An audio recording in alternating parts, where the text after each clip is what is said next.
Ya. Vamos a partir con esto y a pedido de ustedes vamos a retroceder un poco en los anclajes para poder entenderlos un poquito mejor. ¿Ya? ¿Cuál es el asunto? El anclaje que nosotros vamos a revisar aquí no es el que ustedes tienen en la tarea. De la tarea es rotulado, por lo tanto este es bastante más complejo que el que ustedes tienen que hacer. Pero de todas maneras vamos a tomar este como ejemplo. ¿Qué cosas componen el anclaje? Los pernos de anclaje. Los suyos van a trabajar todo en tracción. Y estos también porque solo trabajan en tracción los pernos, no aguantan nada más. ¿Ya? Ya. Los pernos en tracción se diseñan para las cargas reducidas. ¿Qué otras cosas componen el anclaje? La placa de silla, los atizadores, la placa base. La placa de silla y los atizadores se diseñan para la fluencia esperada del perno en tracción, una vez que yo ya elegí el perno. Ese es el objetivo. Hay gente que hace otra cosa, pero ese no es el objetivo, por lo menos no de nuestro código. ¿Ya? Hay otros códigos que podría ser, pero no del nuestro. Ya, eso con silla y atizador. La placa base. Históricamente se le ha asignado la reacción proveniente de cargas reducidas. La verdad es que eso no está bien, es un error y hoy día ya es una burrada desde el punto de vista de que la pregunta es bastante simple. Nosotros en la norma 2369 del año 2023 dividimos cosas en fusibles estructurales y cosas que no lo son. Las cosas que no lo son, por lo menos tienen que resistir las cargas amplificadas, si no es que directamente diseño por capacidad. Por lo tanto, si vamos a diseñar la placa base, al menos le tenemos que pedir las cargas amplificadas, que sería más o menos la misma reacción que vimos al principio cuando calculamos la torre. ¿Se acuerdan? Cuando calculamos la columna, despejamos la reacción en apoyo, con eso asignamos la columna. Bueno, esa misma reacción en apoyo para carga amplificada es lo menos que le puedo pedir a la placa base y el grado de nivelación. Ahora, yo aquí en este ejemplo les propuse diseñar directamente para la resistencia de diseño del hormigón, con la idea de que primero se rompa el hormigón antes que falle la placa base. Quizás eso no es del todo necesario, pero es una buena condición de borde.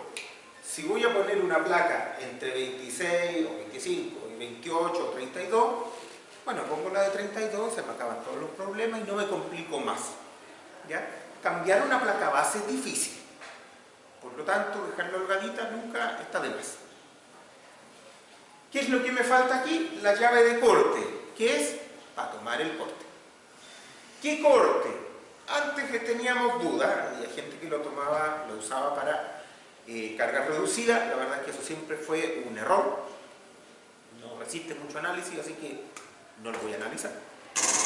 Pero lo menos que le podemos pedir a esa llave de corte es el corte que viene de cargas amplificadas. De hecho, la discusión es si será suficiente pedirle eso. Podría pedirle más. Podría pedir directamente el mecanismo de colapso que maximice el corte en esa base. Y eso podría ser la proyección horizontal de las diagonales fluyendo en tracción esperada que lleguen a ese nodo, o la formación de rótulas plásticas abajo y arriba en columnas de marcos de momento, que es lo que hacemos en el ejercicio. Entonces, cuidado, pedirle menos que la carga amplificada, que es lo que pide el código, no, poco razonable. Pedirle un poco más quizás, pero nunca menos. Entonces, todas esas cosas las diseñamos de forma separada. Yo aquí lo que les ofrezco en esta metodología es algunas formas de evaluar esas cosas. No son la única. Lo importante es que usted tenga claro para qué carga diseño cada cosa. Eso es importante. Después, si usted dice, mire, la silla la voy a diseñar con líneas de fluencia, me van a salir 25 milímetros. Si lo diseño con teoría elástica, me van a salir 32 o 35. No es problema, diseñenlo con lo que quiera. Ya vimos en las clases anteriores formas de diseñar la silla, la placa base, los atizadores. Eso quedó. Yo aquí elegí líneas de fluencia, ¿ya? Porque yo quise. Pero pueden elegir otra cosa. Ya, la base empotrada, me voy a acercar esta parte que son las dimensiones generales que ya conocemos, y vamos a ir a la solución, ¿cierto? Ahí están toda la caracterización de la placa base. Entre paréntesis, no sé si lo vieron, pero ojalá que lo hayan visto. Yo les dejé un ejercicio en Excel, editable, abierto, para que lo vean. ¿Alguien lo vio? No, nadie lo vio. Bueno, es recomendable que ustedes vean las cosas que yo les dejo en el curso, como para que estén un poquito a caballo. También, para los que me habían preguntado por el diseño en acero básico, que no cachaban nada, que estaba complicado, ya, también estoy dejando en el canal de YouTube un curso de acero básico. Ya, entonces, si no entienden, vean ese curso. Lo que no puedo hacer es aprender por ustedes. ¿Ya? Lo que yo hago acá es simplemente mostrarles algunas cosas. No hay ninguna forma en la que ustedes puedan aprender si no aplican. La única manera de aprender es aplicar. ¿Ya? Tienen que gastar horas, tienen que gastar tiempo, tienen que hacer estas cosas, tienen que repetirlas, y la gran mayoría de las veces, desgraciadamente, es necesario que lo hagan mal para que después lo hagan bien. Entonces, primero estudien y háganlo mal, y cuando vayan a hacer la tarea, háganlo bien. ¿Ya? Eso significa que tienen que hacer las cosas varias veces. Bien, teniendo eso, volvemos a ver. Validación de los pernos. ¿Qué necesito para validar los pernos? Bueno, la carga en los pernos. Ustedes en su tarea la tienen. Yo aquí no la tengo. Como no la tengo, me la invento. ¿Cómo me la inventé? Yo dije, mi dato es el perfil. Tengo el perfil, no tengo nada más. Yo no quiero empotrar, lo decía más abajo, para menos, todo esto es el RFD, para menos que un M1 que sea la mitad del momento plástico de la columna. Eso todavía no es un empotramiento por capacidad, ni está lejos de hacerlo, es la mitad. Pero esto viene de aquello que yo les comenté al principio, cuando analizamos la disipación de energía en anclaje, ¿cierto? De que si yo empotro una base de momento para una carga demasiado pequeña, podría tener problemas de rigidez al giro. Entonces es dudoso si realmente es buena idea. Bien, por eso elegí este momento como el M1 y me lo saqué del bolsillo, lo inventé porque yo quise. Cargas axiales. Dije, voy a considerar cargas axiales que vayan entre 1/10 en compresión y tracción de la fluencia del perfil en compresión. ¿Por qué? Porque típicamente cuando tengo una columna de marco de momento, tiene mucho momento y no tiene mucha carga axial. Y no tener mucha carga axial significa que probablemente va a ser menos que eso el límite. ¿Ya? Ahora, si ustedes se fijan, más abajo, lo único que yo hago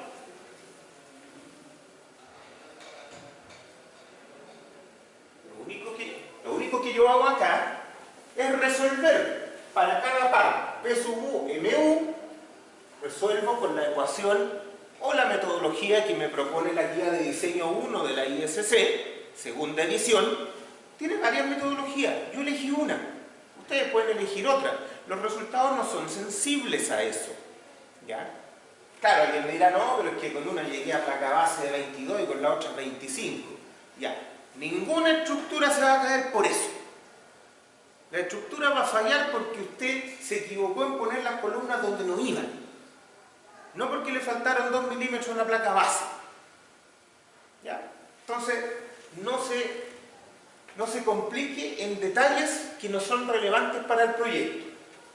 Bueno, resuelvo para cada par P sub U, MU que me di. Bueno, el momento es el mismo siempre porque da lo mismo si el momento va por un lado o va para el otro, total el anclaje simétrico.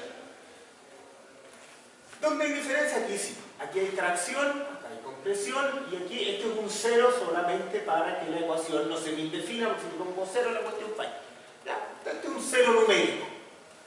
Bien, nos damos cuenta entonces que ¿cuál es la tracción de los pernos? Para todas estas cosas, bueno, será la que tiene tracción y flexión por razones obvias.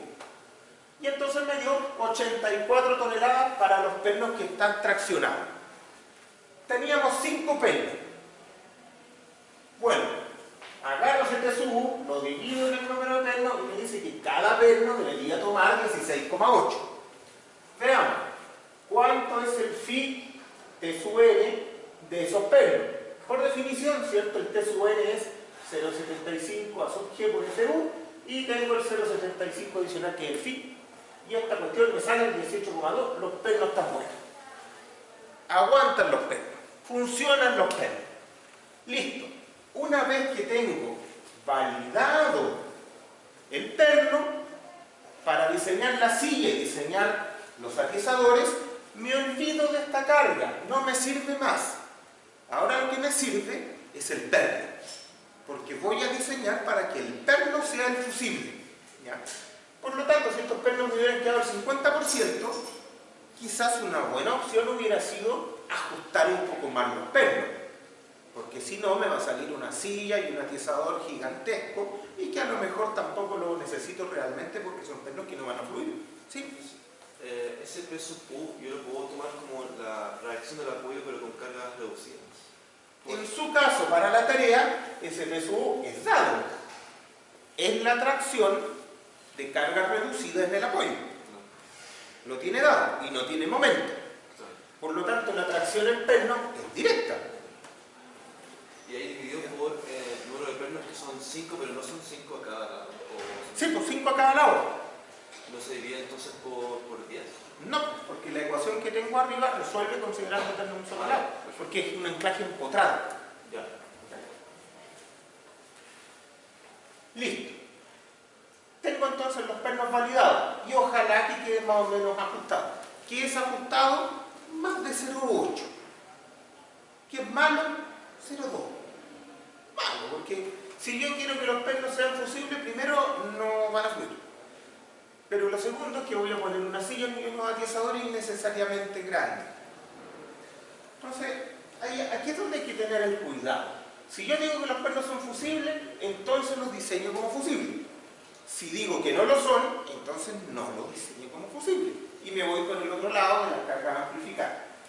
En el caso de ustedes, de la tarea, la idea es que los pernos sean fusibles. Seguimos. Verificaciones geométricas, y esto es en el caso del empotramiento. En el caso de la rótula, podrían seguir estas condiciones o no. Lo que tienen que poner por lo menos es lo que exige el código. Y el código dice, ustedes tienen que tener al menos 8 diámetros expuestos con un mínimo de 250 milímetros. Eso. O sea, la altura del atizador típicamente va a ser al menos 250 milímetros. Eso es lo que pide el código. Aquí yo lo que estoy haciendo es una verificación de capacidad rotacional. Le estoy pidiendo un 4%. No lo tienen que hacer ustedes en su tarea porque no es conexión empotrada. Ya, con ese 4% me sale que lo que puse como altura de atizador es suficiente. ¿Ya? Acá está todo ese cálculo, ¿cierto? Ustedes lo pueden ver en detalle, pero simplemente acá estoy diciendo que el perno para el 4% se va a estirar una cantidad determinada. ¿Cuál es la cantidad determinada? Acá está, 2,75 centímetros. Y después yo veo, si ese 2,75 centímetros me causa algún tipo de molestia en el épsilon repartido en todo el largo expuesto del perno como para que se vaya a cortar. Entonces acá nosotros dijimos, mira, como sugerencia, los pernos dúctiles se cortan al 20% como mínimo. Factor de seguridad 2, bueno, yo querría que esta cosa no pase del 10%, perdón, no pase del épsilon U dividido en 2, que me da el 10% para rotura. ¿Ya? Y eso es una sugerencia. En este caso, cumplió. Así que nos quedamos tranquilos. Esa es la verificación geométrica. ¿Qué nos falta? La silla y los atizadores. La silla. ¿Cuál es la parte importante? Saber para qué diseño la silla.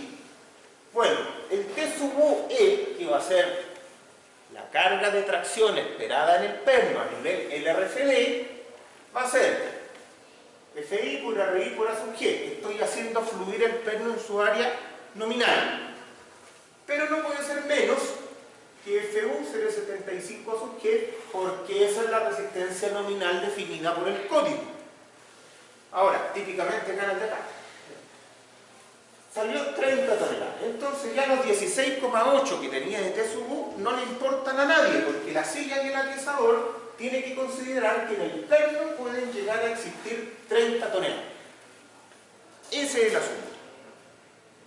¿Ya? Entonces ahora yo diseño la silla para 30 toneladas en el perno y la diseño como quiera. Con ecuaciones elásticas, con ecuaciones plásticas, como lo que a ustedes se les ocurra. Yo aquí usé líneas de fluencia, que está la solución en la diapositiva que vimos hace un par de clases, y al ocuparlas, ¿cierto? Me sale que esos 28 milímetros de silla, me aguantan 29,5 toneladas. Y yo me quedo tranquilo. Quizás podría haber subido los 28 milímetros a 32.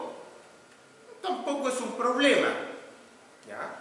Pero simplemente acá evalué la resistencia. Si ustedes ocupan, en vez de líneas de fluencia, teoría elástica, probablemente en vez de 28 van a llegar a necesitar 35 o 40 milímetros. No es que esté mal. Está bien. Mientras puedan poner la plancha. Si ustedes ya están llegando a espesores de 50, tienen un problema porque se quedan un poco fuera del mercado. Hasta 40 milímetros lo pueden conseguir sin mayores problemas. De ahí para arriba es difícil. Cuando uno tiene espesores muy grandes, ¿cierto? Y pasa en placas base y placas de silla, eso pasa. Por lo menos lo que yo hago es cambiarme de acero. Me cambio a la 572 grados 50 y con eso gano un poquito. Si con eso aún me están saliendo planchas de mayor espesor, me cambio directamente a líneas de fluencia porque no funcionó la teoría elástica. Y si con eso no funciona, bueno, entonces al anclaje le faltan pernos, que lo puse muy pocos pernos y la cuestión no da. Entonces, ojo con esas cosas. Bien, aquí está resuelto por líneas de fluencia, pero pueden usar otra cosa. La placa base. ¿Qué se dijo acá? Ah, bueno, simple. ¿Cuánto resiste el hormigón como máximo? 1.7 F sub C' phi, esa es la resistencia nominal del hormigón, porque estamos en el RCD, ¿cierto? Esta es la máxima, esto puede ser 0.85, pero esto estamos suponiendo que el hormigón está suficientemente confinado y puede reaccionar a ese nivel. Y entonces decimos, bueno, esa resistencia por la separación de atizadores, ¿cierto? Y el ancho de la placa base, que básicamente aquí era un cuadrado, por 0,5 por los dos lados, me da 43 toneladas. Bien, entonces necesito una plancha que trabajando a flexión me soporte toda esa carga. Ojo, uno dirá, bueno, pero la de arriba la traccionaban con 30 y la de abajo la comprimen con 43, saldrá más grande.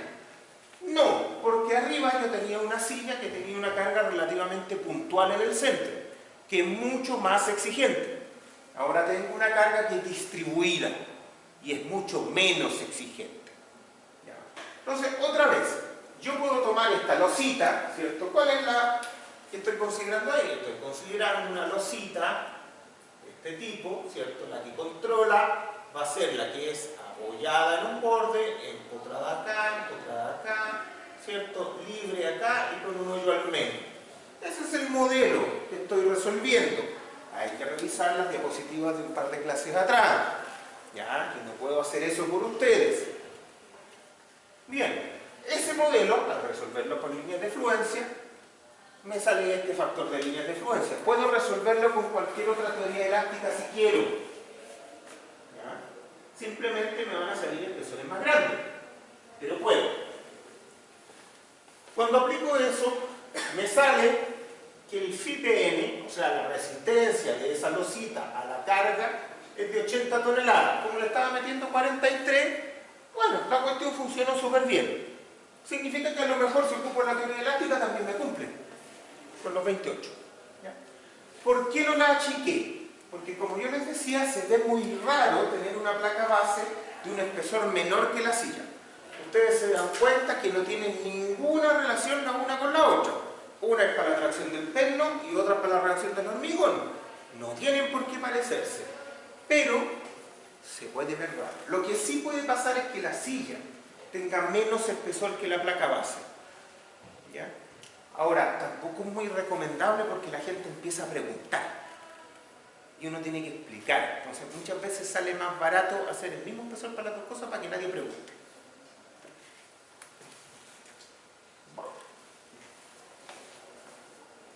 Normal que salió eso. Ya. Entonces, tenemos la placa base. Me falta el atiesador de la silla. El atiesador de la silla, ¿cierto? Es, y yo tengo la silla por acá arriba, ¿cierto? Donde va a estar el perno. Aquí están las alitas. Entonces, aquí tendré el atiesador. Y el atiesador es un elemento en compresión que tiene esta altura y que tiene una luz de pandeo que es el 75% de esa altura. Entonces, ¿qué es lo único que yo necesito? Porque la resistencia es obvia, ¿cierto? Esta cosa se pandea con las ecuaciones que conocemos de toda la vida. Lo único que necesito es conocer cuál es la carga que se transmite al atiesador.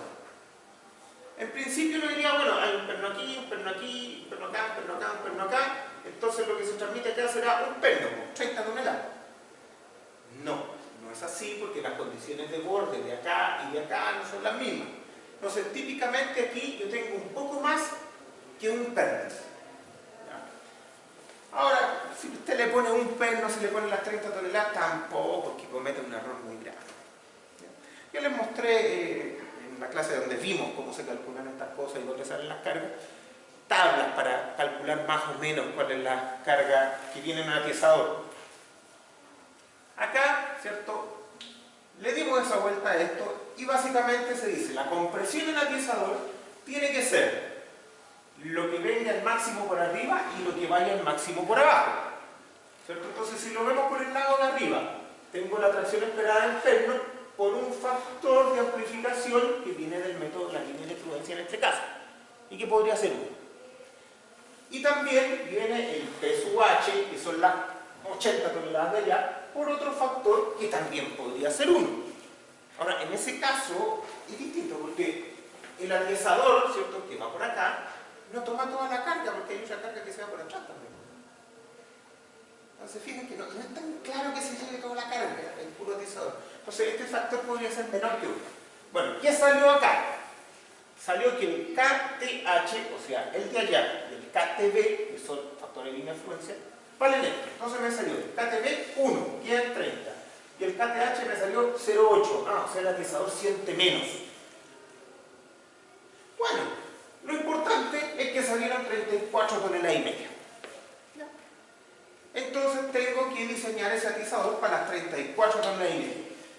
Yo les decía que aunque funcione o no la resistencia, yo no le pondría al atiesador menos de la mitad de la placa de silla.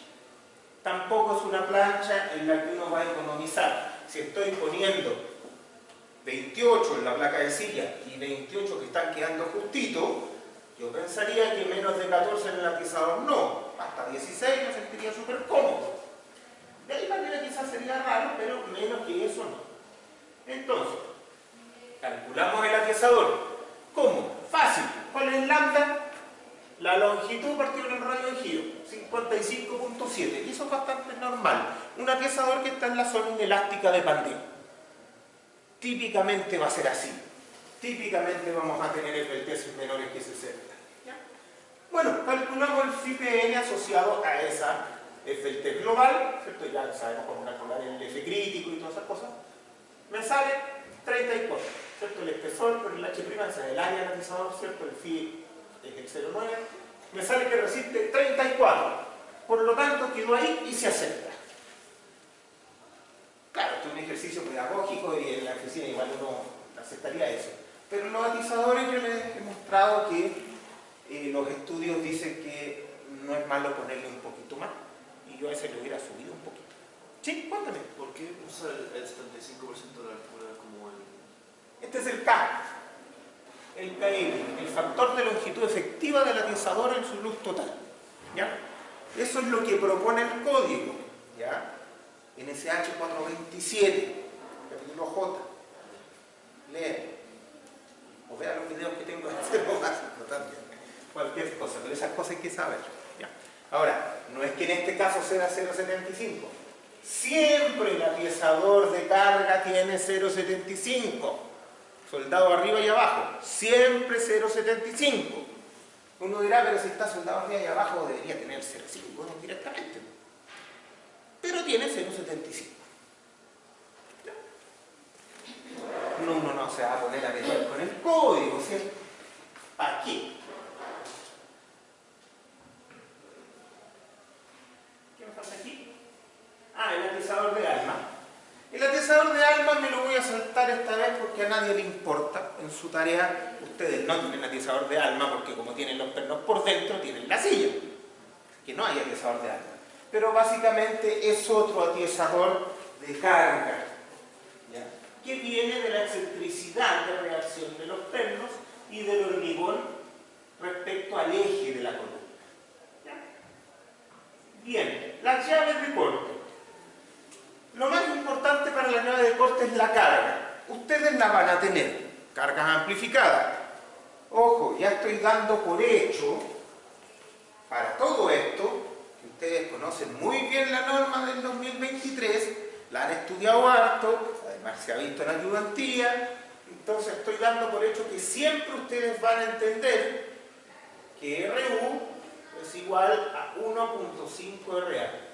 Y esto es súper importante, porque no es exacto, pero es bueno. No vamos a hacer análisis detallado con esto, pero sí vamos a pasar de un método de diseño al otro de una manera muy fácil. ¿Ya? Aquí yo les digo diseño en el RFD, pero si siempre diseñamos en ASD, no hay problema. Usted agarra lo que tenga en ASD, lo multiplica por 1,5 y ya está en el RFD. Al otro lado también.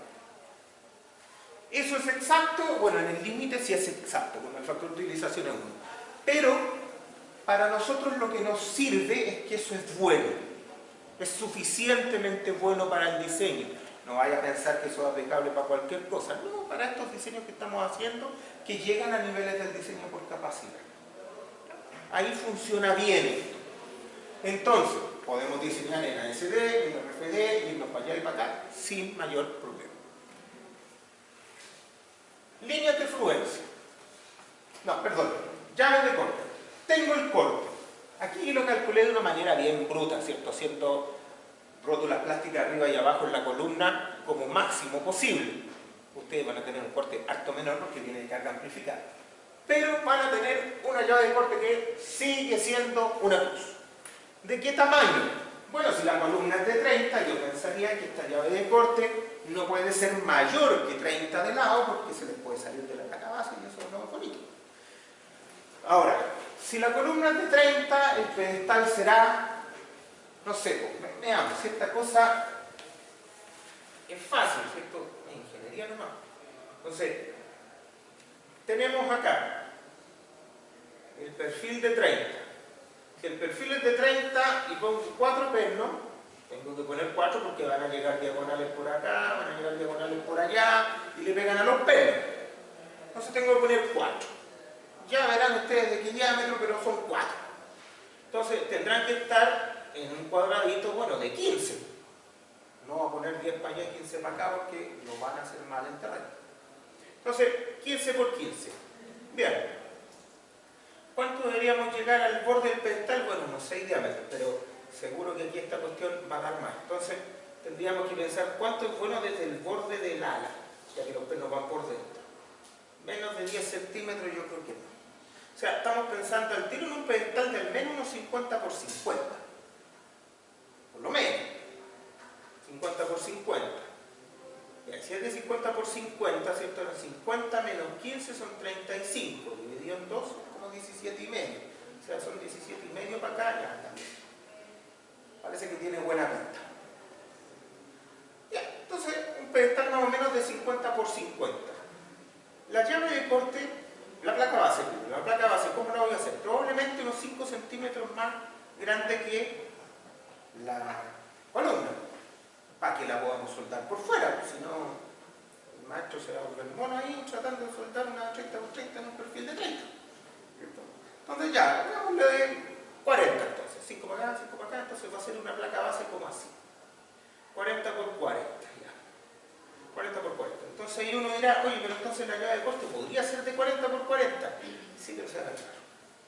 Yo diría que en esta configuración la llave de corte más grande puede ser de 30 por 30, pero aún así parece muy grande por el tamaño del pedestal. Si el pedestal es de 50 y la llave es de 30, estoy perdiendo mucha área del sólido desprendimiento lateral. Que no se los pido en la tarea, pero no significa que tengan que hacer algo mal. ¿Ya? Entonces, ¿qué es lo razonable? Bueno, tener una llave suficiente para que traspase los esfuerzos, pero que no ocupe tanto espacio como para seccionar el hormigón. Yo diría que usar una llave de corte más grande que la mitad del pedestal, no, es una aberración. O sea, llegar a la mitad es mucho. Entonces aquí uno diría, bueno, 25, estoy limitado. Para esto, yo pienso, y eso ya depende de ustedes, yo pienso que probablemente con 20 ya está. 200 por 200. Yo pensaría que ya está. Pero si no, pueden llegar a 25. Pero más que eso, es poco razonable. ¿Ya? No es razonable. Significa, si necesitan una llave más grande, que no sé por qué, ¿cierto? Porque esta cosa está controlada por el aplastamiento de la llave en el hormigón. Y esa cuestión siempre da. Entonces, si necesitaran una más grande, por razones que no se me ocurren, ya lo que uno tiene que entender es que necesita un pedestal más grande. Ustedes se fijan que ese pedestal de 50 por 50 quedó definido únicamente por condiciones de geometría, para que me quepan las cosas que quiero meter adentro. Eso es lo típico en un pedestal. Es raro que un pedestal quede definido por esfuerzos.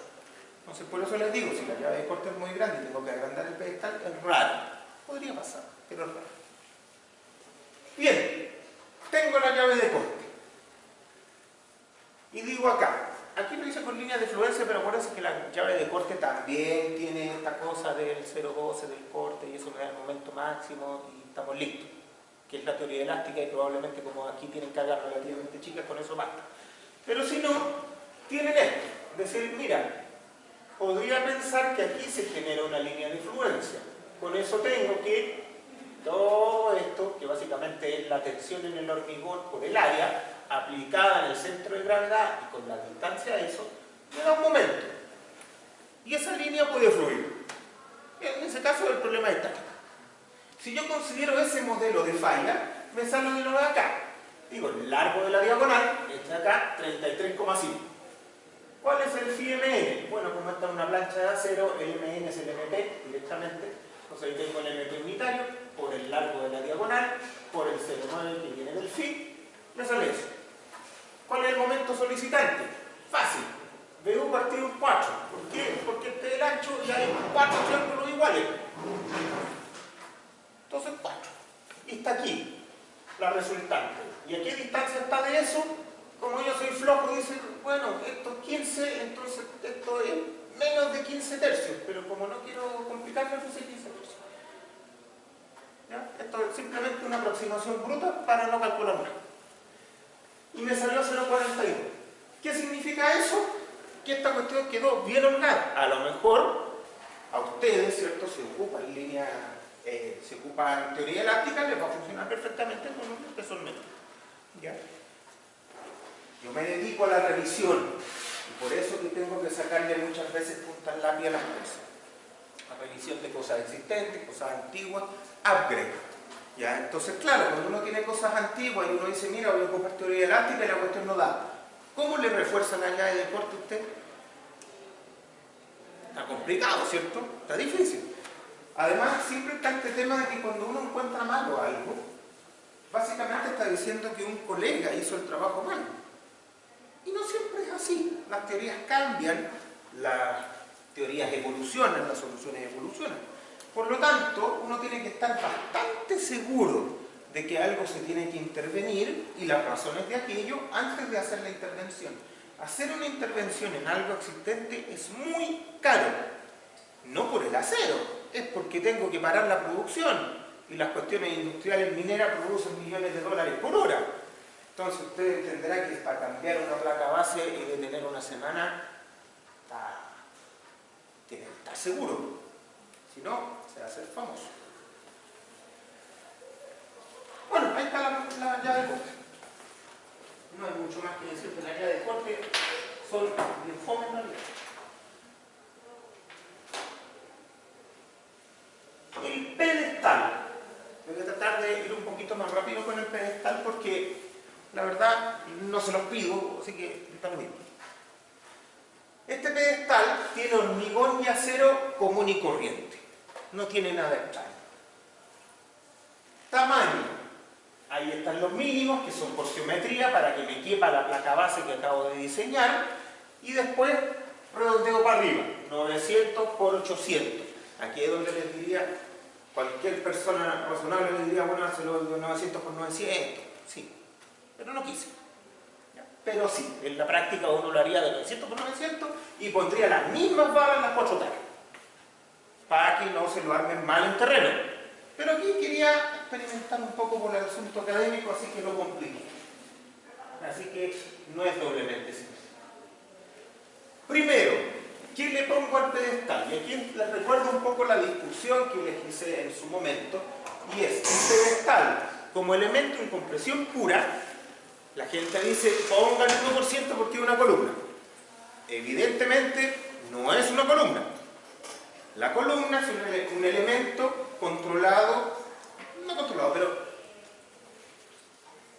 definido como un elemento que resiste cargas axiales mayor que el 10% del F sub C'. Esa es la definición, ¿cierto?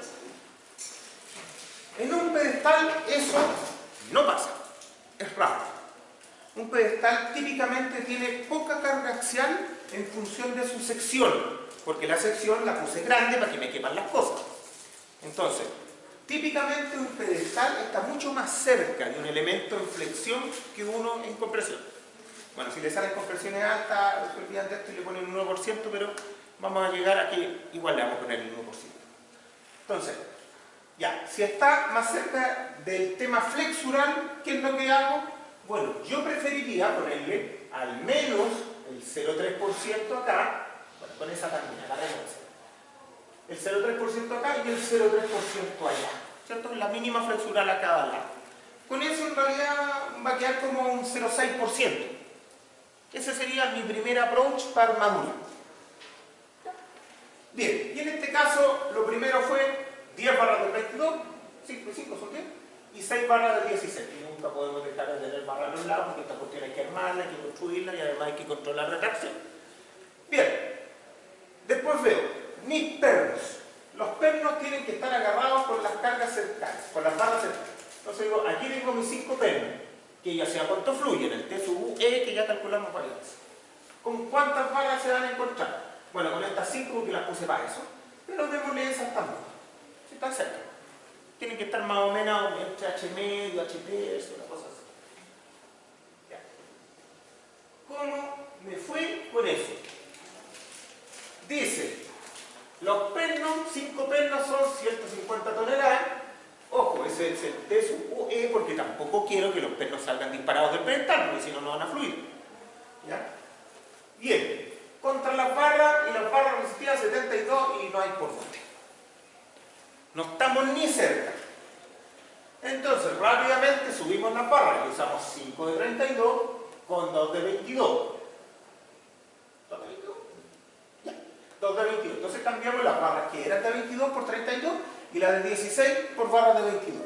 Les insisto, esto es la vida real, un pedestal cuadrado con 900 y con las mismas barras por los 4 lados. Bien, con esto ya funciona y esto es más del 1%. Por lo tanto, la discusión del 1% del 0,5 es media vacía. Me lo da el cálculo.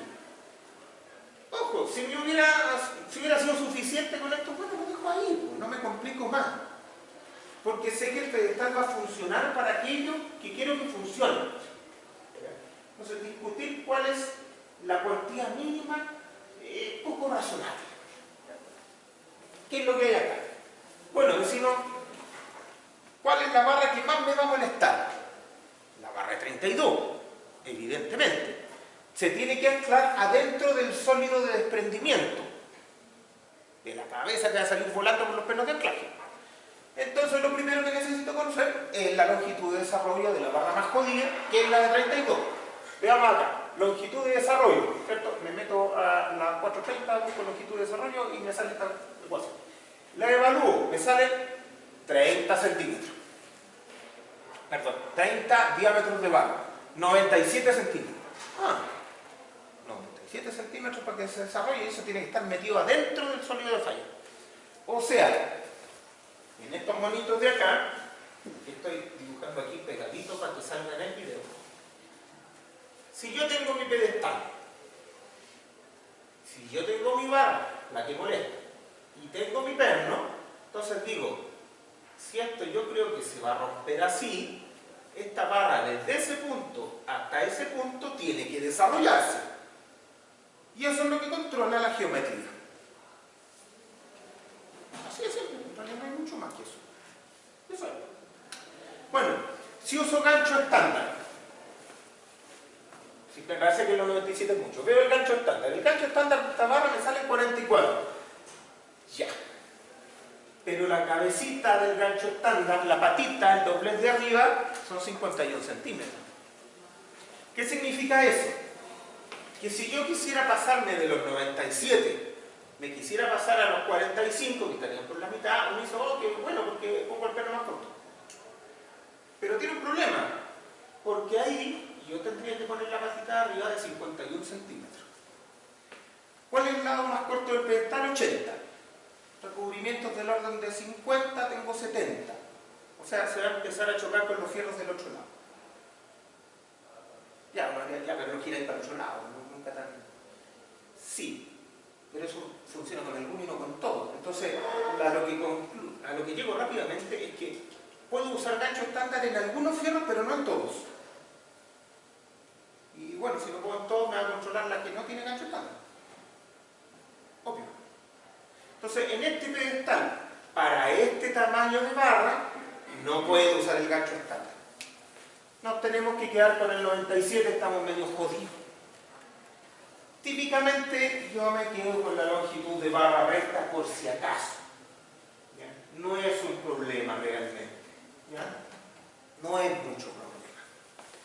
Bueno, ¿y qué viene después? Simplemente calcular cuál es el empotramiento del perno. Y uno dice, bueno, ¿cuál es el empotramiento? ¿Dónde voy a poner la placa del perno o la tuerca? Fácil. Tengo los 97, tengo esto acá que deben ser unos 5 centímetros y tengo esta distancia vertical que depende de la distancia en planta que tiene ese perno con la barra más lejana que quiere movilizar. ¿Ya? En este pedestal, si ustedes hacen el dibujito, les va a salir que la distancia entre el perno y la barra más lejana que quiere movilizar es más o menos 13 centímetros. Y como el ángulo de acá es 35, entonces me sale que básicamente yo tengo que poner esa plaquita a una profundidad HF, que es la longitud de desarrollo, más el recubrimiento, más el de 1 partido de 1,5, son 110. O sea, tengo que tener 110 centímetros hasta acá. ¿Se dan cuenta que estamos poniendo pernos bien grandes con barras bien grandes y aún así no llegan los pernos a la zapata? Bueno, desprendimiento lateral de la llave de corte, me lo voy a saltar por ahora porque lo vimos bastante en la diapositiva, pero ahí está la solución. ¿Qué otra cosa? Los estribos. También me voy a saltar los estribos. Esto revísenlo ustedes con calma. Y la llave de corte mayor no me ayuda a discutir aquí, así que igual me la voy a mostrar. ¿Les parece si hacemos un recreo de 10 minutos y volvemos? Ya, vamos a parar 10 minutitos. Vamos a partir con la segunda parte de la clase entonces. Retomamos un poco la torre. ¿Por qué? Porque ya la conocemos, seguimos con las mismas cosas, no nos vamos a complicar. Ahora lo que vamos a ver son las fundaciones. Los anclajes me los voy a saltar para que los vean ustedes. ¿Qué necesitamos para las fundaciones? Ya vimos. El código 2023 nos dice, capítulo 10, tenemos 3 tipos de fundaciones superficiales rígidas. ¿Cuáles son? La 1, la 2 y la 3. ¿Cuál es el que más me sirve? El 1. Por eso le pusimos 1. porque son las que van a ocupar el 99% de las veces.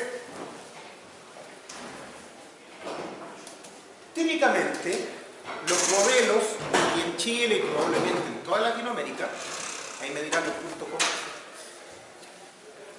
se diseñan considerando las patitas como apoyo fijo o apoyos empotrados perfectos, pero no se modelan las fundaciones.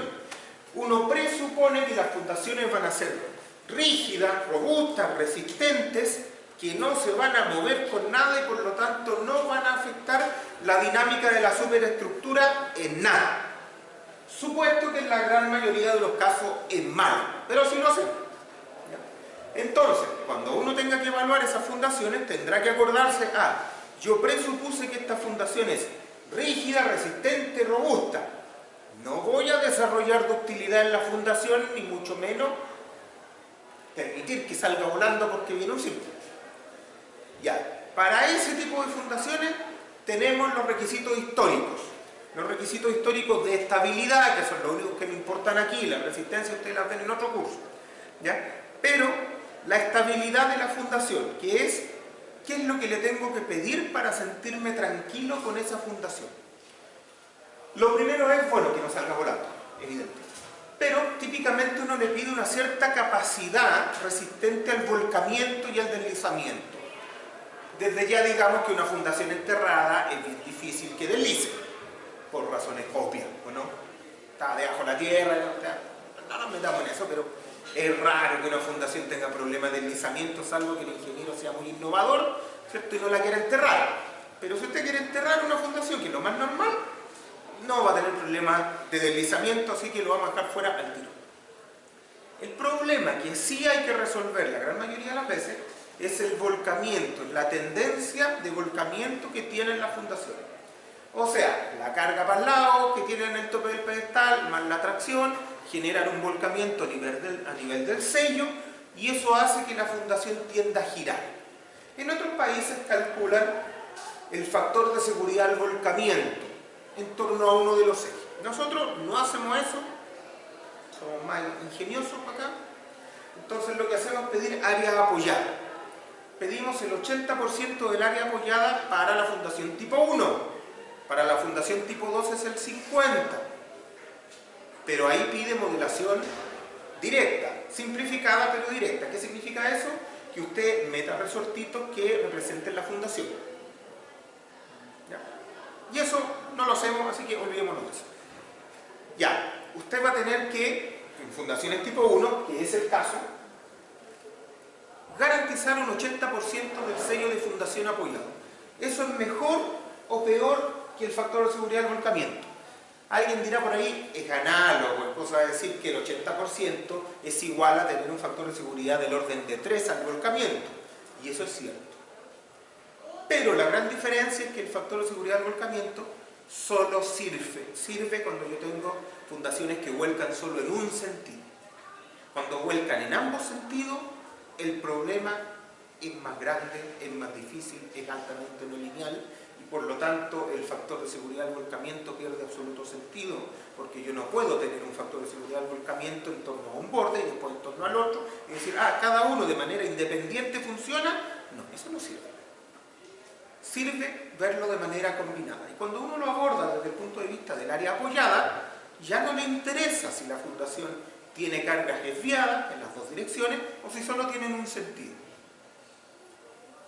La resolución de este problema yo no la voy a ver en detalle, ¿cierto? Eso viene en distintos papers, ustedes los pueden estudiar, pero lo que sí me interesa es que vean cómo eso puede afectar, y eso es lo que vamos a ver aquí.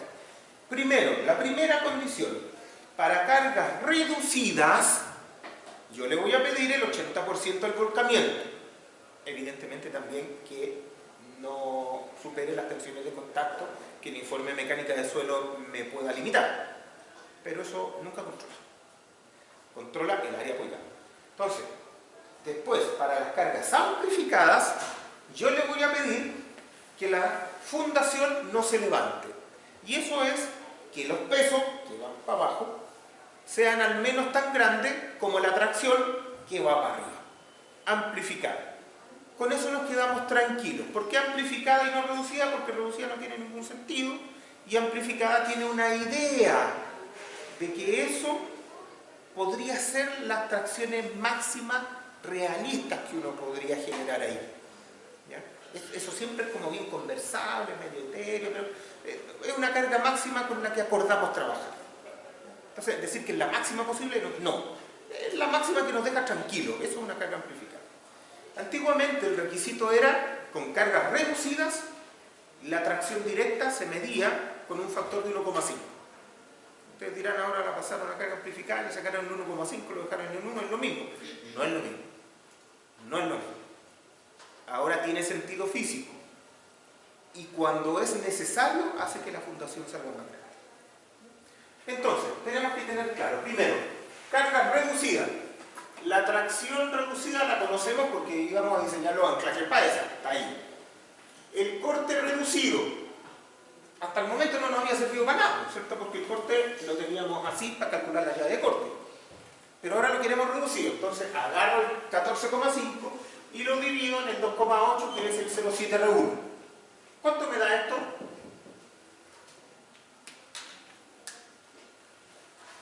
Que no lo tengo.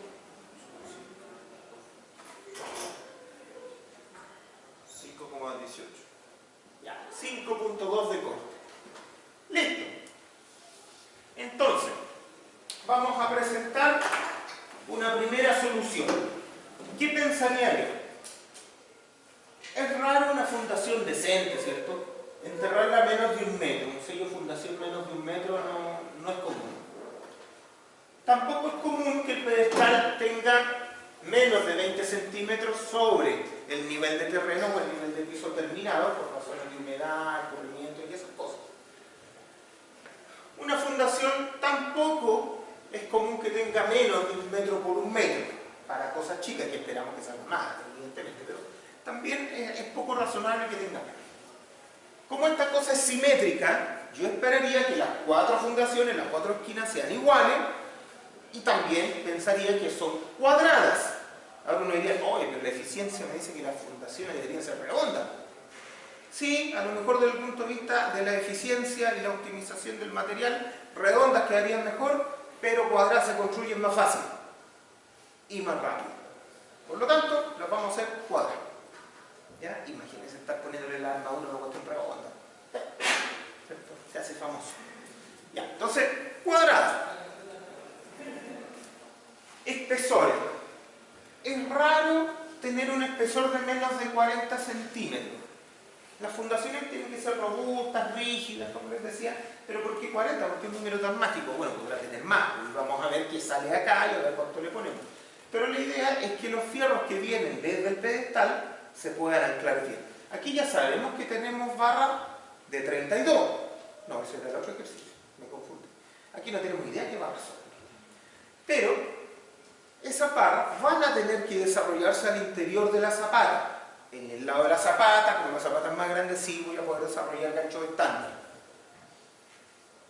Típicamente, ¿cierto? Uno va a necesitar desarrollar barras de hasta 25, cosas así.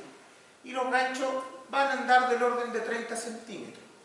Por eso que es muy raro tener menos de 40. No pasa, por ahí he visto alguna, pero no es razonable. ¿Ya? Tampoco es necesario ponerle un espesor de 1 metro, hay que ir mirando. ¿Ya? La idea es que la fundación clasifique como rígida, y eso depende de su espesor, pero tampoco hay que pasarse para el otro lado. El código hoy día tiene una ecuación para poder definir si la fundación es rígida o no frente a ese suelo.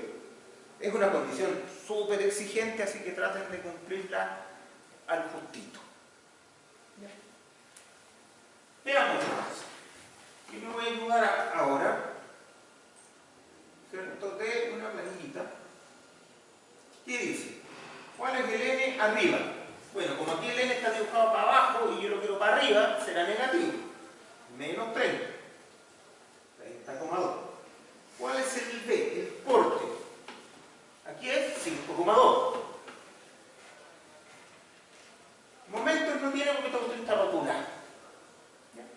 Ahora, momento para el otro lado, si tiene el 30% del corte de 5,2 lo tengo que poner para el otro lado, porque esa es la condición de combinación direccional que estoy usando, ¿cierto? Aquí tengo el 60% del sismo para arriba, el sismo vertical para arriba, tengo el 100 en una dirección y tengo que poner el 30 en la otra. ¿Ya?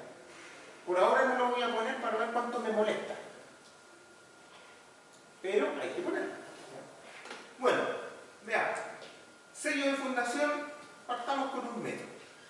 Altura del pedestal sobre el terreno, dijimos que era poner 20 centímetros, ¿cierto? Para tener una idea, tampoco que cambie mucho. La zapata, dejémoslo en 40 por ahora. El pedestal, bueno, dijimos que iba a ser más o menos de 50 por 50. Tampoco es que le importe mucho a este cálculo. Ya, esto sí importa, el tamaño de la zapata. Primero va a ser cuadrado. Y partimos con 1 metro.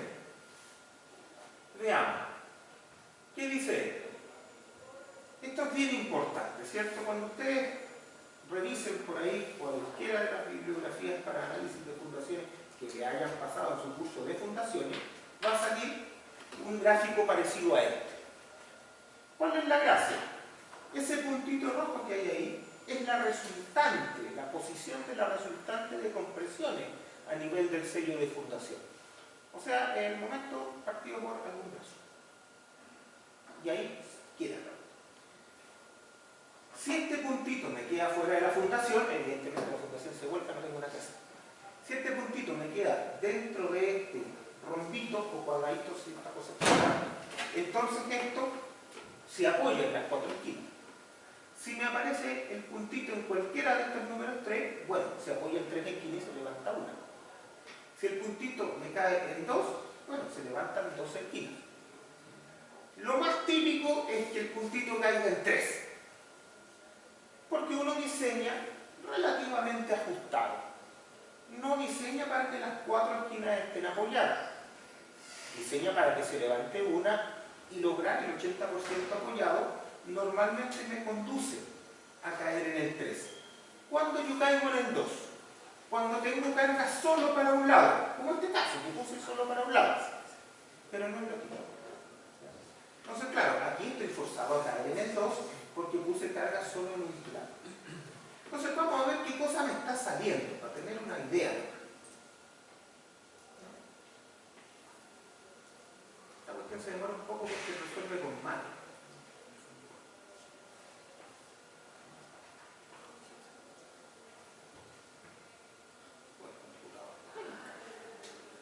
Ya, resolvió mal. No me gustó la solución. Ya, pero básicamente la superficie apoyada es esa, más o menos. ¿Qué cuesta un 30 mal? No me gusta.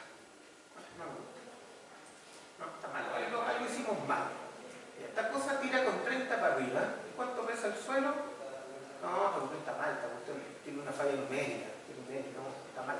Tenemos que hacerlo mucho más grande para poder compensar esa cuestión siquiera. Si no hay una resultante para abajo, esta cuestión está volando. Aunque numéricamente tenga solución, esta cuestión está mal. Ya, hagámosla más grande el tiro. Como somos vivos, vamos a 3 metros. ¿Qué aparece con 3 metros? Todavía tengo un N acá de 10. Chuta. Pero miremos otra cosa. Si yo tengo una fundación de 3 por 3 metros, enterrarla 1 metro es poco razonable. Aquí yo puedo jugar con los números y aburrirme y llegar al otro. Pero hay cosas que son razonables. Una fundación debería estar enterrada más o menos un valor parecido al lado más angosto que tenga. Por lo tanto, esta fundación, yo pensaría que una planta de 3 por 3 metros debería estar enterrada hasta 3 metros. Quizás 2 puede ser aceptable. 2,5 suena bien.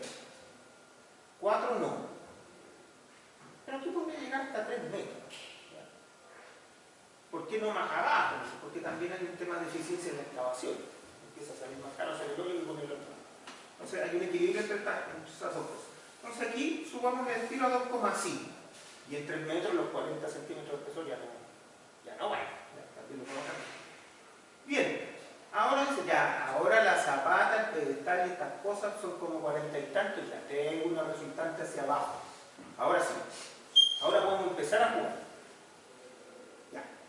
Ahí está el punto. Ahora sí esta cosa debería funcionar bien. Démosle su tiempo, parece que el computador que me pusieron acá no es muy bueno. Prácticamente esto no toma más de un segundo. Pero bueno. Ya, tengo entonces tensiones de contacto máxima en los bordes de 0,56 y apoyado a 67. Por lo tanto, no funciona. Falla. Sigamos. Estoy integrado 2,5, 3, lleguemos a 3,5. A ver qué pasa. Aquí podríamos bajarnos a 3 también. Bajarnos a 3 metros, pero veamos un poquito para ver la sensibilidad de esto. Bueno, aquí con 3,5 ya cae ahí, está 100% apoyado, estamos perfectos. Ni un problema. Yo no haría una fundación de 3 metros 2. ¿Ya? Pero como estamos acá, vamos a hacer una fundación de 3 metros 2. ¿Ya? Para que quede como ahí, en la quemada. Ya, estamos por ahí. Estamos más o menos en 69. No voy a correr otra vez porque ya sabemos que es parecido a ese resultado. Pero lo que sí me falta acá, y ahora lo voy a poner, es el 30% de ese, ¿cierto? Pongo el 30% de ese. Y ahora el puntito se me fue un poquito más para allá. Y esto sí empieza a complicar las cosas. Esto sí empieza a molestar la vida. La solución de esto, normalmente, bueno, se puede hacer con software, pero técnicamente se hace con ABAC. Lo que uno va buscando un puntito, define cuánto es más o menos lo que esta cosa quedó apoyar. Aquí hay una solución numérica, ¿ya? Pero lo que yo les quiero mostrar aquí es más o menos la forma de esta área apoyada. Típicamente esto es lo que tenemos. Esto es lo más común que tengamos como solución en fundación. Esto es lo que pasa en la vida real. ¿Ya? Entonces, afinemos un poquito. Aquí se está apoyando 90. O sea, podríamos sacarle un poco. No hay que ser amarrete con las fundaciones, porque arreglar una fundación es muy difícil, es muy caro. La estructura para arriba, ¿cierto? Yo la veo, le puedo pegar planchitas, puedo hacer un montón de cosas, pero bajo tierra es más difícil. Por lo tanto, las fundaciones traten de que tanto en resistencia como estabilidad no queden tan ajustadas. ¿Ya? Bien. Entonces, seamos un poquito más realistas. Volvamos a la fundación. Está enterrada 2,5 y tiene lado 3,2. Ya, bien. Pedestal de 20, ¿sí? Zapata, ya una de 3 metros, no la voy a hacer de 40 centímetros porque esta cosa no va a resultar rígida por ninguna parte. Típicamente aquí la gente habla como de un cuarto del lado, yo uso un sexto. Entonces, si pensamos en un sexto, estamos hablando de 50 centímetros más o menos. Si pensamos en un cuarto, estamos pensando ya en 80. Quizás podemos dejarlo en 60 por ahora y ir un poco más tranquilo. Esto también depende de la armadura que le pongamos y otras cosas. Pero claramente 40 es un mal número. Podemos pensar en 60 mientras tanto. Claro, alguien dirá, oye, pero 60 va a pesar más esta cuestión. La verdad es que no mucho más, porque el peso del suelo es de 2, el del hormigón armado es de 2,5, entonces no cambia mucho, ¿ya? La estabilidad de él. Pero parece un poco más razonable. Además, los pedestales dijimos que iban a salir de cuánto, ¿no? 50, estos de 60 parece que andan. Entonces parece que esto es un buen número. Un buen número, claramente está funcionando bien. Entonces estamos bien. ¿Qué nos salió de este cálculo con carga reducida? Nos sale que esta cosa tiene en pedestal 1,3 toneladas, por lo tanto a nadie le importa, ¿sabes? Tiene una zapata en hormigón de 15 toneladas y tiene suelo arriba de la zapata 38 toneladas. Y esas tres cosas en su conjunto son 54,6. Dejémoslo en 55. Entonces tenemos 55 toneladas que pesa todo lo que le puse, el hormigón y el suelo, ¿cierto? Y aquí es donde la cosa se pone delicada, porque yo tengo que tener la tracción amplificada para saber si esas 55 son buenas o no. Si la tracción amplificada me sale 70, significa entonces que esta fundación va a salir volando igual. Y no es lo que quiero. Entonces aquí tengo que tener cuidado con la tracción amplificada. ¿De dónde saco la tracción amplificada? La sacaría de aquí si esta cosa tuviera el programa que yo uso, pero no lo tiene. Entonces, volvemos acá y la vamos a tener que sacar. ¿Dónde está? Aquí está. Aquí. ¿Se acuerdan del apoyo? Entonces aquí, ¿cómo se calculaba? Me decía, el 17 siempre va para abajo. El 33 ahora va a ir para arriba. Entonces lo que tengo acá es que tengo que calcular esto. Tengo que calcular 17 más 2,8 por aquí 33 por 1,3 más 0,6. Bueno, esto también va para arriba, así que entonces, ¿me ayudan con esto? Hay que calcular este número que tiene toda la vista de que va a salir mal. Entonces, el número más grande primero, ¿cierto? Que es el 33 por 1,3 y por 2,8. ¿Cuánto? 120. Ya vamos mal. Entonces, a ese sumémoslo 0,6 veces 7. 124. Y a eso restémosle, porque va para el otro lado, los 17,2. 107. ¿Cuánto salió al final? 107. 107 toneladas. ¿Qué tal? O sea, con todo lo que hicimos, la lógica comparativa me está diciendo que esta cuestión va a salir volando y se va a caer. ¿Hay algún error en el planteamiento?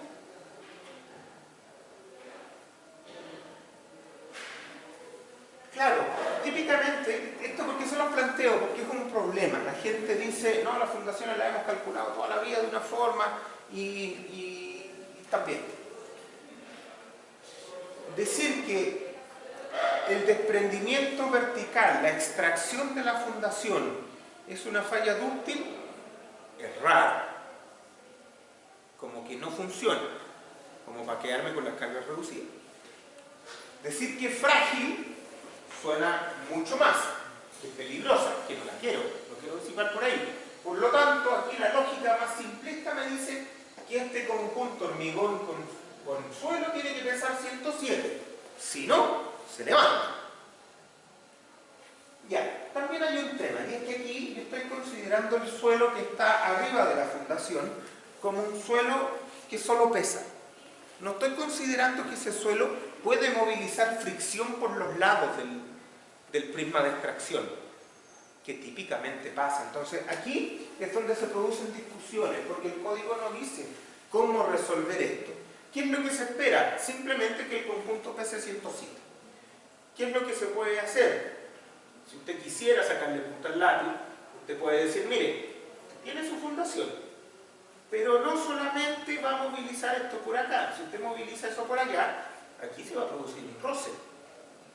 Que si yo lo tengo, bueno, ese 55 se me duplica inmediatamente y crece. ¿Qué es lo que típicamente la gente hace como falla más, no sé si conservadora, pero falla normal en el hormigón? Es decir, mira, en realidad el suelo no se desprende así, se desprende con un ángulo hacia acá. Y este ángulo tiene un mínimo de 30 grados. Entonces en realidad esto no es un paralelepípedo de base cuadrada, sino que es un tronco de pirámide. Si yo le sumo eso de ahí, en la medida que haya tenido un buen enterramiento, eso me puede duplicar este suelo que tengo acá. Entonces aquí hay que tener cuidado.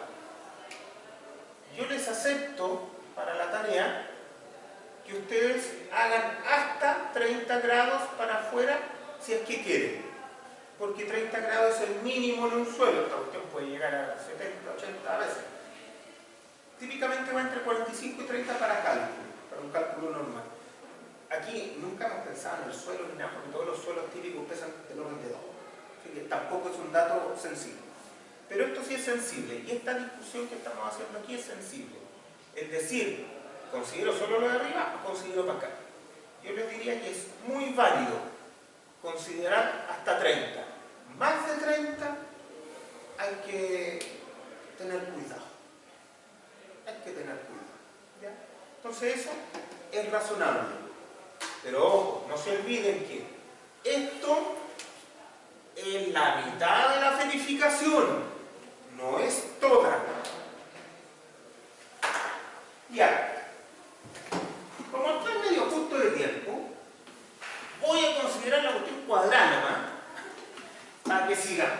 Entonces tenemos que llegar a que este numerito que dice 55 diga 105.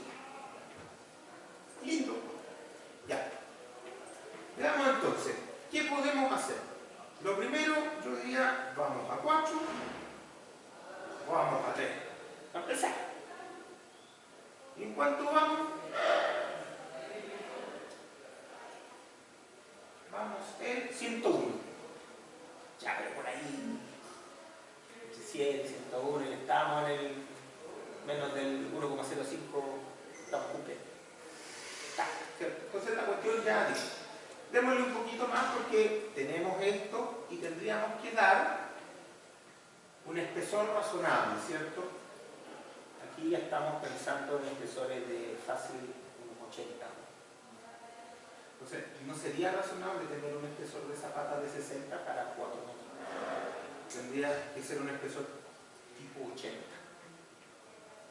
Y si se fijan, quizás con esta fundación de 80 de espesor a lo mejor el pedestal ya se me va a empezar a ver medio penca. Entonces quizás ese pedestal en vez de 60 debería de ser fácilmente unos 70. Solo para que tenga rigidez comparativa al llegar al sello de fundación. Bien, la fundación aquí, bueno, ahora que le subí espesor seguro llegué a los 107.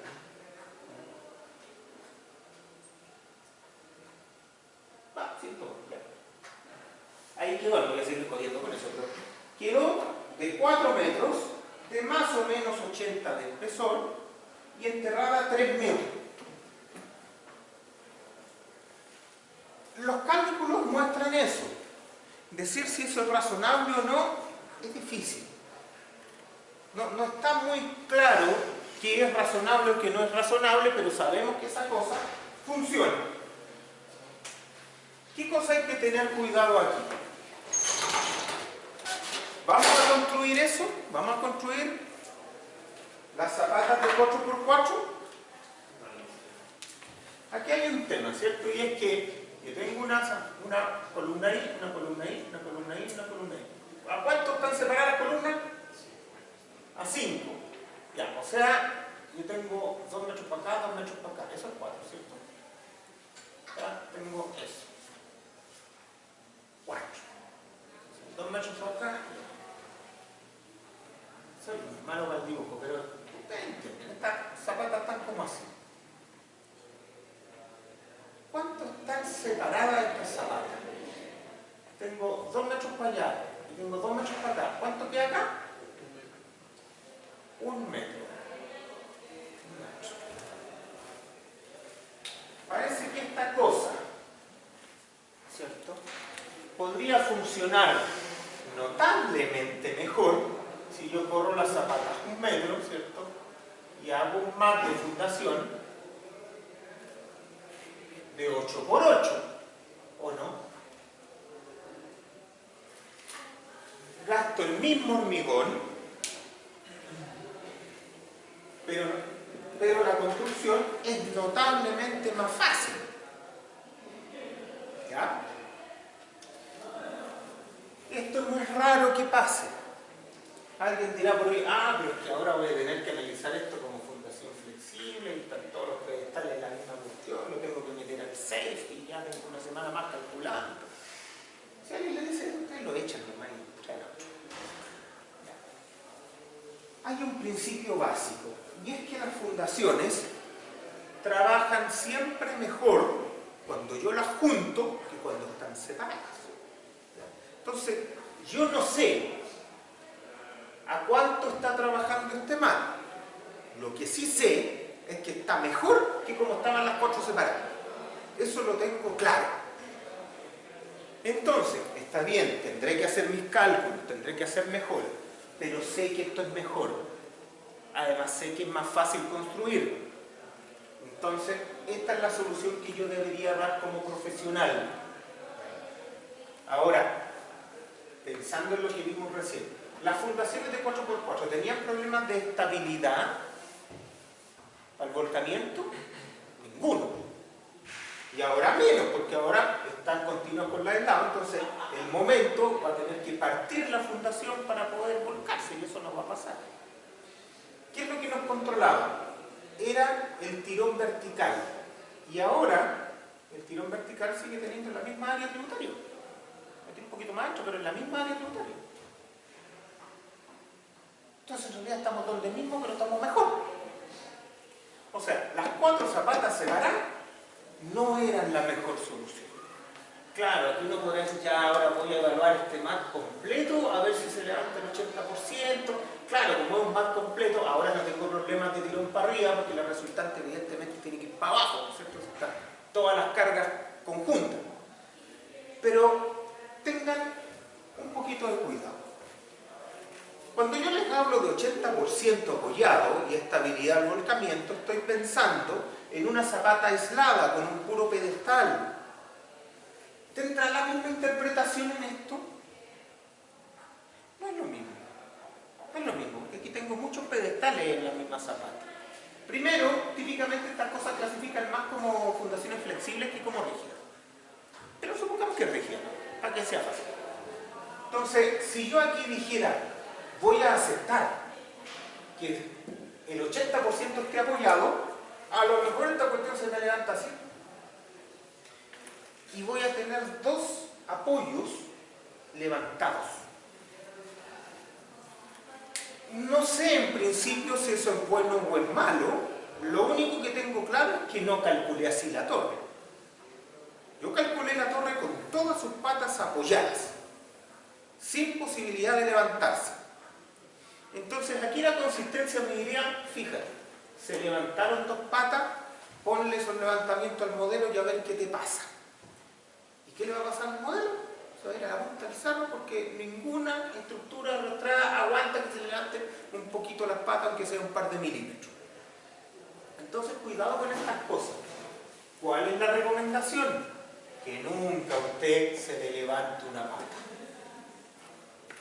Nunca. Eso es lo que busca el 80% en la fundación cuadrada. Es imposible que se le levante el pedestal porque tendría que apoyarse menos del 50%. ¿Ya? Entonces, hay que tratar de tener ese cuidado. Y si no, lo único que le va quedando es modelar la fundación completa como elemento flexible, con elementos finitos, como con pedestal, ponerle la torre arriba, meterle un software y a ver qué pasa. Ahí sí, pues, si todo esto en conjunto le funciona bien, ya, usted se puede quedar tranquilo. Pero si las suposiciones que usted hizo para llegar a esto no se cumplen, entonces tiene un problema de consistencia. Y aquí lo que necesitamos es siempre mantenernos consistentes en lo que sea que hagamos. Si lo hacemos mal, no importa, lo hacemos consistente. Pero si lo hacemos consistente, lo más probable es que la cosa esté bien. Entonces, cuidado con este tipo de cosas. Aquí la fundación salió facilito, cuadrado al final, pero nos dimos varias vueltas para llegar a que esa era la buena solución. Ahora uno dirá, bueno, ¿qué el espesor? Hay varias maneras de resolver esto, ¿cierto? Voy a dibujar aquí, esto es solo un comentario. Ya. No me gustan los 80, la voy a dibujar de 50. Me van a decir, oye, pero se ve media flaca esa fundación. Hay un montón de formas de resolver. Usted a lo mejor puede poner una viga de acople, una viga flexural que implanta, ¿cierto? Yo la vería, ¿cierto? El pedestal yo la vería como así. Una viga flexural, que es una viga alta, una viga flaca, que lo que me sirve es básicamente como atiesador de toda esta cosa. Y con eso puedo ahorrar hormigón, ¿cierto? Y tener una losa apoyada en 4 lados y ahí la cosa empieza a rigidizar. Pero esas son soluciones que se pueden ver ya cuando uno tiene la fundación más o menos definida. Cómo optimizar estas cosas. ¿Ya? Por el momento, ¿cuál es el resultado importante? Que yo podía poner 4 zapatas separadas. Pero quedaba raro porque se me estaban juntando. Naturalmente se me estaban juntando lo que algo me tiene que decir. Distinto es si la torre es de 10 por 10 y las zapatas son de 4 por 4, ahí no se me están juntando. Pero aquí se me estaban juntando naturalmente. Y eso hay que verlo. Esto es bastante típico en los 20, correas transportadoras, en torres también, que a veces las fundaciones solitas se me empiezan a acercar. Y eso lo que me dice es que tengo que unirla. ¿Ya? Primero porque constructivamente es más fácil, pero también porque el comportamiento mejora, siempre mejora. El principio básico es que fundaciones que yo junto van a funcionar mejor. ¿Cuánto mejor?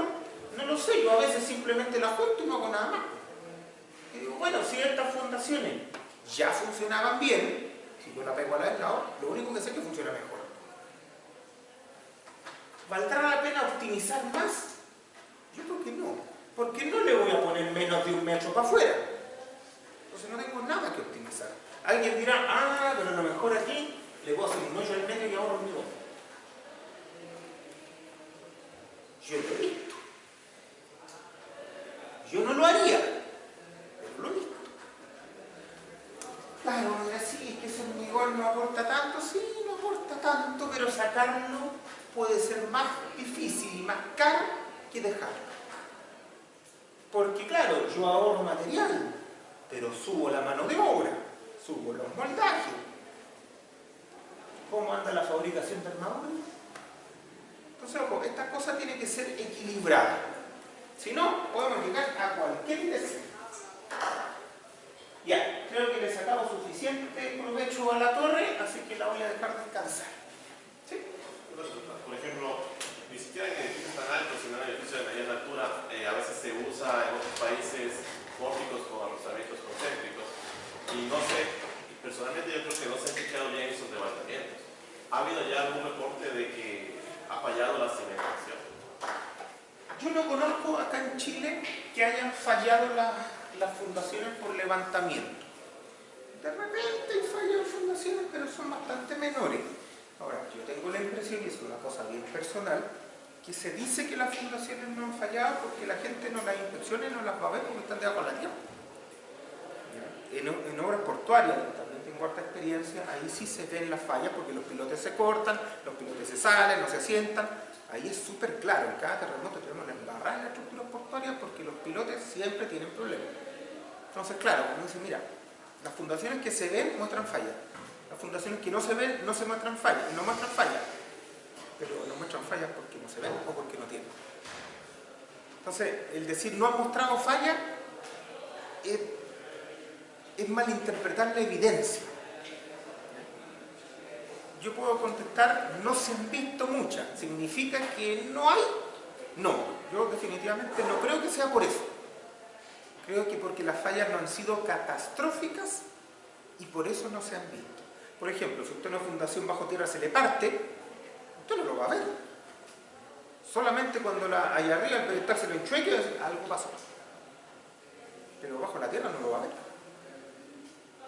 Entonces, es bien discutible esto de si las fundaciones fallan o no. Yo no lo tengo claro. Ahora, el 80% apoyado es re bueno.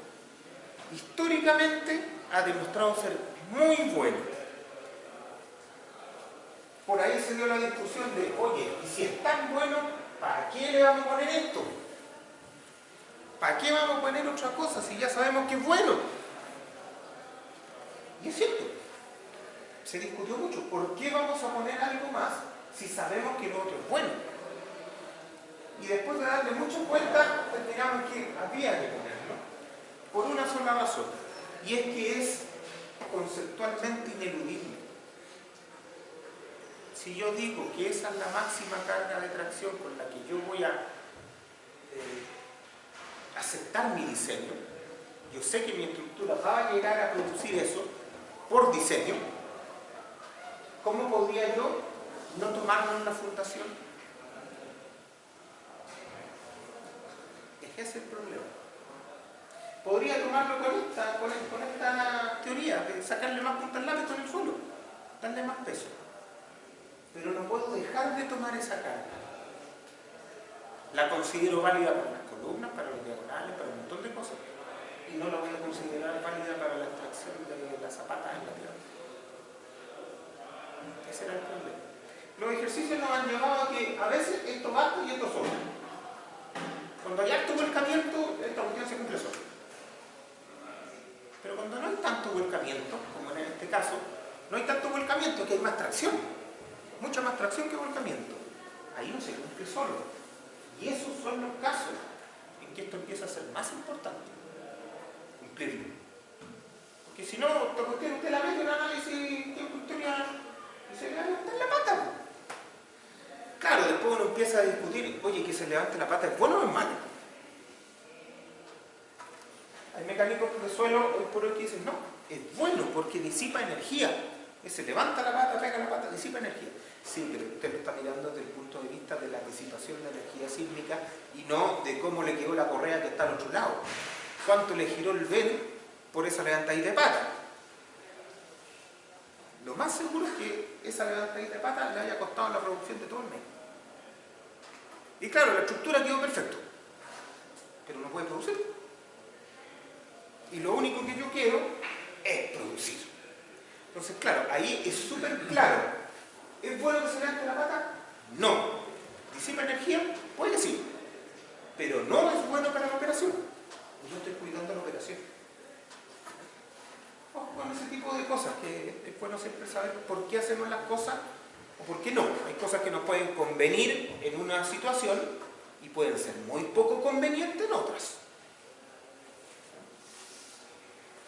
Eso. Como estamos unos minutitos les voy a mostrar algo que quería terminar hoy día, pero no lo voy a terminar, voy a empezar. Bueno, con la torre hasta aquí. Quería mostrarles algunas cosas. Voy a partir por esto. Voy a mostrarles. ¿Funciona acá? Sí, funciona. Ya. ¿Se ve? Más o menos. ¿Se ve bien? Sí, yo creo que sí. Ya. Estas son fotos ya bastante antiguas de una planta industrial. Y quiero que vean una planta industrial de verdad. Una de las que sí produce. Esta es una planta de litio. ¿Ya? No hay tantos productores de litio acá. Seguramente vamos a ver. Ahora hay problemas con el litio, parece. ¿Saben si vender botellas de litio o litio? Bueno. Esta planta es de litio. Y como todas las plantas, está llena de mugre. Toda la producción industrial minera está llena de mugre, salvo las más nuevas, porque todavía no se han alcanzado a llenar de mugre. ¿Ya? Pero cuando ustedes le digan, no, si está todo encapsulado acá, no sale pero ni un poquito de polvo, ya, a lo mejor esa planta es nueva, pero denle un tiempo y se va a llenar de mugre. Porque así funciona la operación industrial. Ahora, esa mugre se puede limpiar y se puede recoger. No necesariamente es malo directamente. Es parte de la producción. Bueno, estas son estructuras reales. Estas son estructuras de una planta. Si se fijan, así es una planta industrial. No están los palitos, las columnas y las diagonales sin nada más. Está lleno de cosas. Está lleno de cañerías, de trazado eléctrico, de equipos mecánicos, ¿cierto? Acá hay un estanque, debe ser un expresador, esa cuestión. Ductos, ¿cierto? El radier no está sin nada, el radier está lleno de cuestiones abajo y si no, son vías de circulación. Y tenemos, por ejemplo, un parrón de cañerías. El parrón de cañería es una estructura súper simple. Para lo único que sirve es para llevar cañerías. Ahora, típicamente lleva las cañerías y también lleva el trazado eléctrico. Vamos a mirar. Otras vistas de las mismas estructuras. Aquí les voy a mostrar una sola planta, porque tiene estructuras bastante limpias y recomendadas, mejor dicho, bastante comunes en el resto de tipos de plantas. Por ejemplo, aquí el parrón de cañería en la dirección longitudinal está arrastrado en algunos vanos y en la dirección transversal son marcos de momento. Es la estructuración que se eligió para ese parrón de cañería. Aquí, si se fijan, están las plataformas o pasillos de mantención que no son estructura principal, aquí simplemente están agarradas con una tornapunta de las columnas principales. No son carga importante para las columnas. ¿Se fijan? Entonces, este tipo de cosas ya hay que empezar a mirarlo. La estructura principal es la que lleva las cargas principales de los equipos principales, hay un equipo gigantesco. Y cosas secundarias como escaleras, pasillos, a veces las plataformas, se pueden ir colgando de a poco del resto de la estructura principal porque son cargas que no son relevantes en comparación a las otras. Una correa transportadora, ¿cierto?, que escupe acá para hacer una pequeña pila, ¿cierto?, de sal.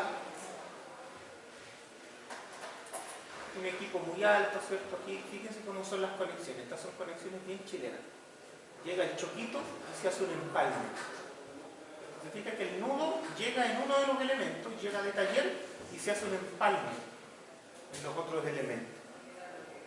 Eso es típico de la cultura nacional en estructura. Es un poco más raro.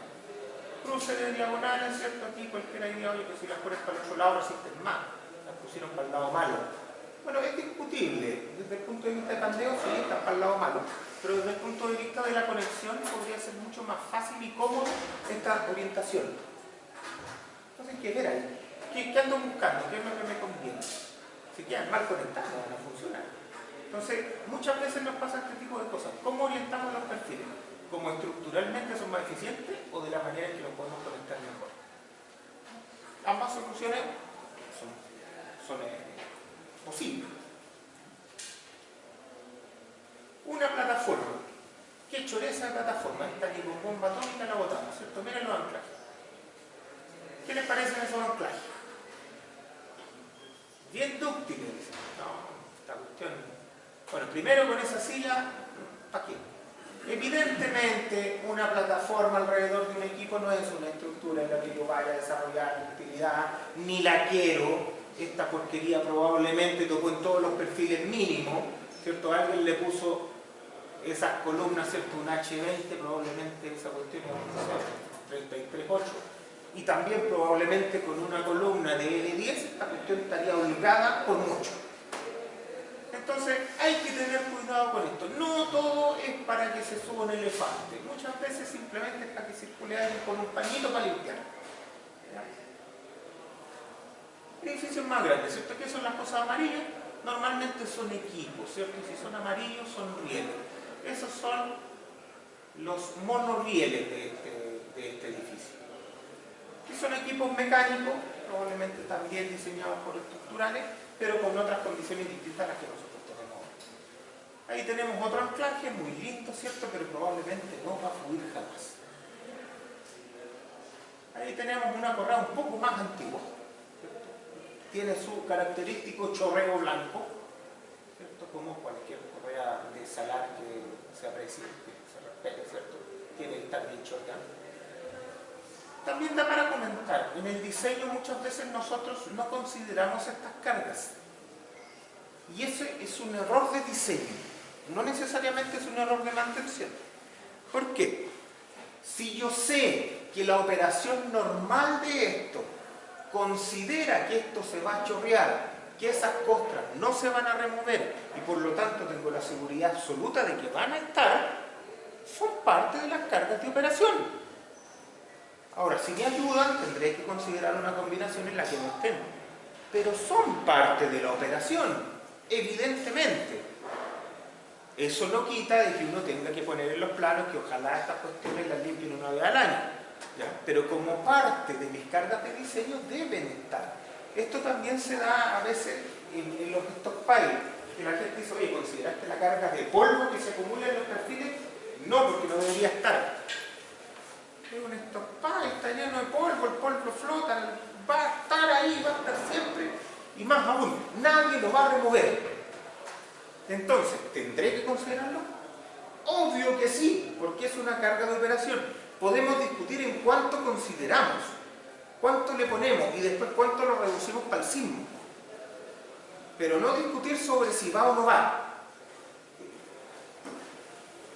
Más fotitos, ¿cierto? Aquí ya voy a apurar un poco porque veo que están apurados ustedes también, para que no me baje el rating. Fíjense en las uniones me interesa que las vean. ¿Ya? Esto es bastante común, son bastante típicas estas uniones.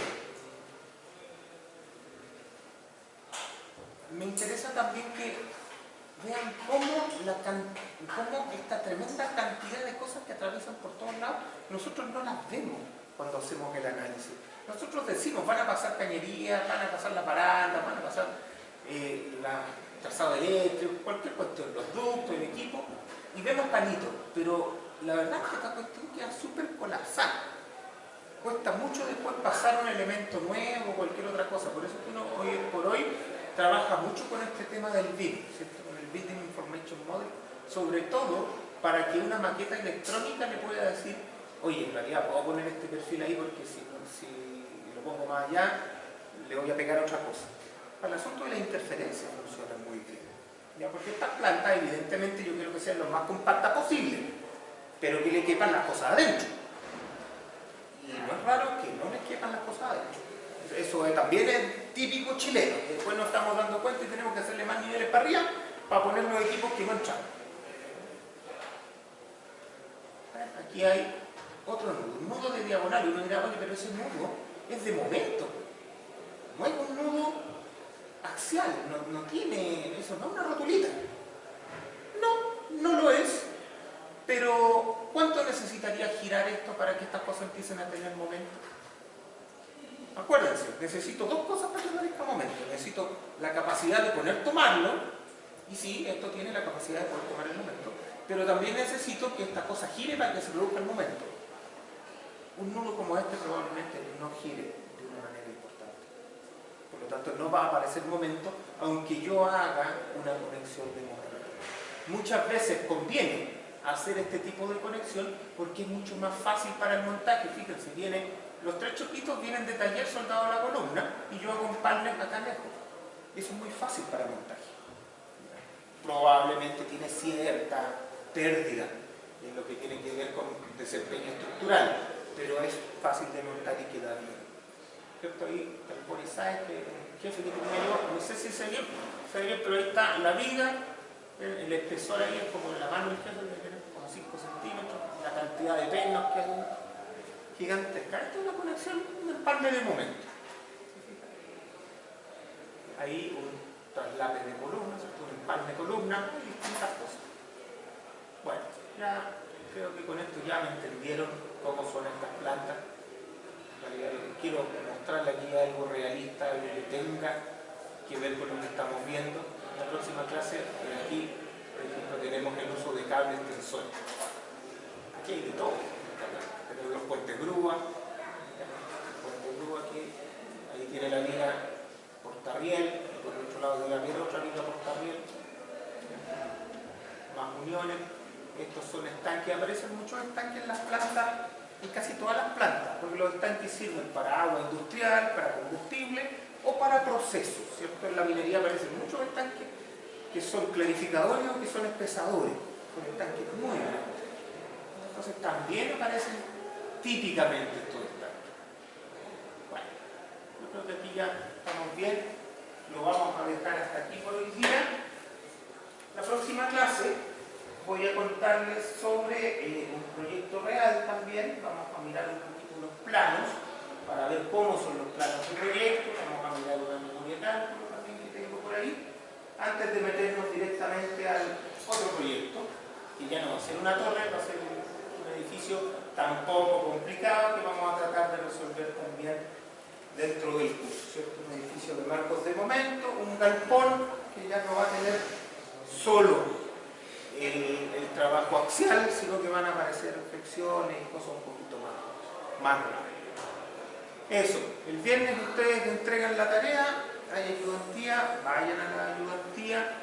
Probablemente la próxima tarea me voy a dedicar mucho a lo que he visto en la ayudantía, porque no he avanzado mucho con el edificio nuevo. ¿Estamos? ¿Preguntas? ¿Comentarios? Nada, muy fácil.